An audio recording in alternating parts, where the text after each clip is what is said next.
পৃথিবীর সবথেকে দামি এবং গুরুত্বপূর্ণ সম্পর্কের নাম কি জানেন?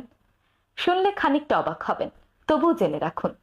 পৃথিবীর সবথেকে পুরাতন, সবথেকে দামি এবং সর্বপ্রথম সম্পর্কের নাম হলো স্বামী স্ত্রীর সম্পর্ক। মানুষের জীবনে বাবা মা সব সময় থাকে না, কথাটা তেতো হলেও সত্যি।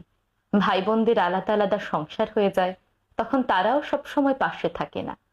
আপনার পাশে আপনার জীবনের শেষ পর্যন্ত যে মানুষটি থাকবেন, তিনি হলো আপনার স্বামী কিংবা আপনার স্ত্রী। এজন্যই দেখবেন বাবা মায়েরা সন্তানের বিয়ে দেওয়ার আগে এত চিন্তা করে, সন্তানের জীবন সঙ্গী কিংবা জীবন সঙ্গিনী নির্বাচন করার আগে এতবার ভাবে। কারণ বাবা মায়েরা জানেন পৃথিবীর সব থেকে দামি এবং গুরুত্বপূর্ণ সম্পর্ক হলো স্বামী স্ত্রীর সম্পর্ক। তাই নিজের সন্তানের জন্য যদি সঠিক জীবন সঙ্গী কিংবা জীবন সঙ্গিনী নির্বাচন করতে পারেন, তাহলে তাদের বাকি জীবনটা তারা সুখে শান্তিতে থাকতে পারবে।